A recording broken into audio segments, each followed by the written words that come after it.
jalan. Aku tahu Tuhan sediakan jalan.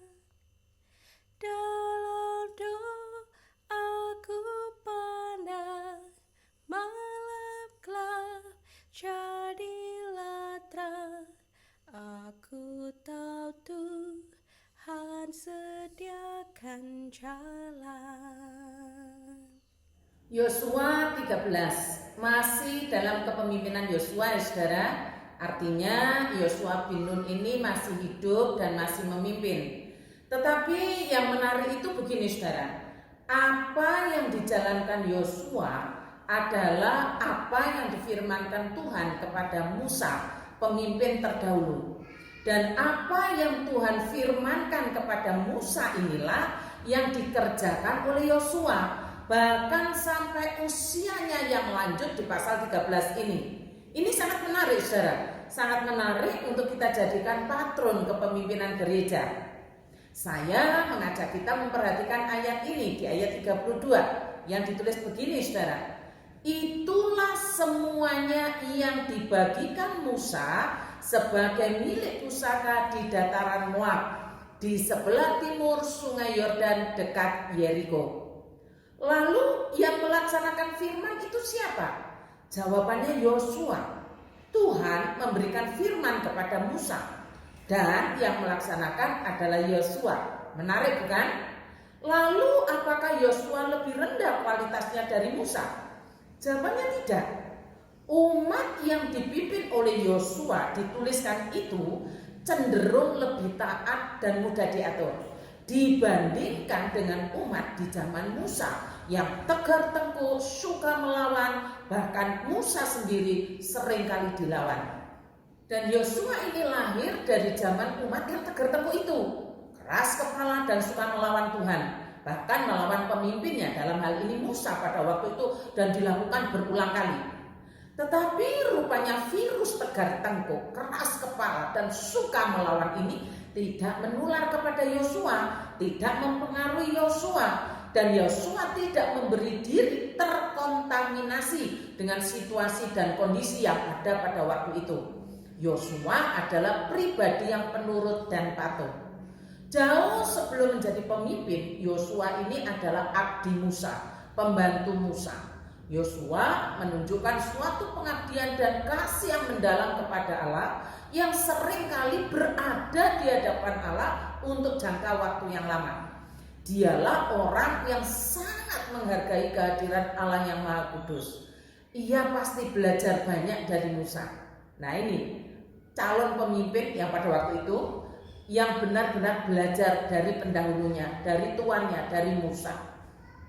Penasehat dan pembimbingnya yaitu Musa tadi yang sangat dia percayai, dan tentang cara-cara Allah dan mengatasi kesulitan di dalam mengatasi umat itu dia belajar langsung dari Musa.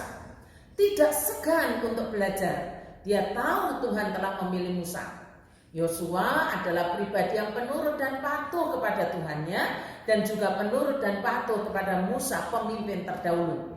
Ada kesinambungan yang terang dan jelas saudara dalam diri Yosua. Ia tidak merasa dipandang rendah atau merasa kurang wibawa ketika dalam kepemimpinannya ia justru melaksanakan firman Tuhan yang disampaikan pada Musa waktu itu.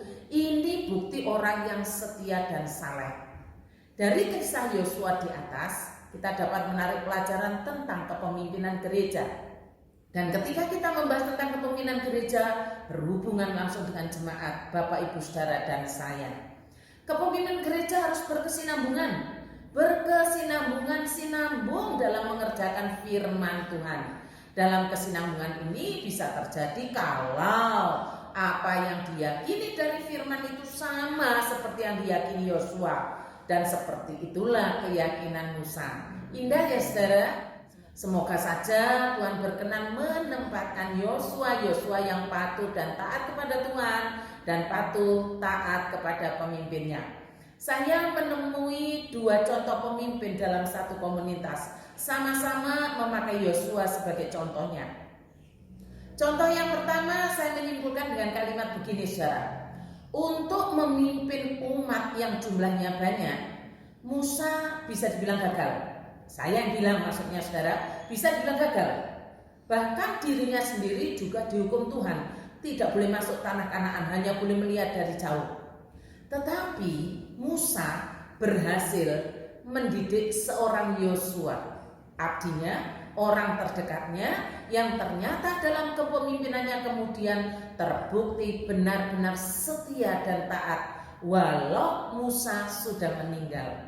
Jadi tidak dibubarkan begitu saja, benar-benar taat dan setia. Ini contoh yang pertama. Contoh yang kedua masih tentang Yosua, tetapi setelah Yosua meninggal. Yosua adalah seorang pribadi yang taat dan patuh kepada Tuhan maupun kepada pemimpinnya yaitu Musa. Dan Yosua memimpin umat yang jumlah banyak itu cenderung berhasil. Dalam peperangan, menyerbu sana, menyerbu sini itu berhasil saudara. Walaupun kita tahu Tuhan yang membuatnya berhasil, tapi dia tetap berhasil. Tetapi untuk mendidik seorang penerus dalam kepemimpinannya, saya katakan gagal. Mengapa? Setelah kitab Yosua adalah kitab Hakim-Hakim. Dan zaman Hakim-Hakim orang berbuat menurut kehendaknya sendiri, menurut apa yang dipandangnya baik, dan umat jatuh dalam penyembahan berhala, jatuh dalam ketidaksetiaan, jatuh dalam perzinaan rohani, dan Allah menghukumnya berulang kali. Yosua tidak mempunyai orang terdekat yang menjadi abdinya. Musa dan Yosua adalah pemimpin hebat yang dipilih Allah, tetapi mereka tidak sama, bahkan berbeda sama sekali. Satu-satunya yang sama adalah kepercayaannya kepada Allah dan taat kepadanya. Ada berhasilnya, ada gagalnya, ada lebihnya, ada kurangnya. Kepemimpinan gereja seperti itu. Kita sekarang berada di zaman yang mana? Untuk anak-anakku yang masih sekolah dasar, yang masih di kelas 7 sampai kelas 12, bahkan yang sudah kuliah, kalianlah generasi pemimpin yang Tuhan siapkan. Keputusan ada pada diri kalian. Mau disiapkan saat ini atau kalian menunda-nunda? Pemimpin itu berani bertanggung jawab atas keputusan-keputusan yang dibuat. Berani berbuat, berani bertanggung jawab. Jangan sebaliknya, berbuat, sembunyi tangan untuk bertanggung jawab. Tidak boleh demikian. Mari kita berdoa. Ya Allah Roh Kudus, ada banyak orang yang sudah disiapkan menjadi pemimpin-pemimpin. Mohon Tuhan memberikan keyakinan iman yang bersumber dari kitab suci-Mu, sehingga tidak segan dan malu melaksanakan firman-Mu, membawa jemaat untuk menjadi tubuh Kristus yang utuh. Terima kasih Tuhan, di dalam nama Tuhan Yesus kami berdoa. Amin.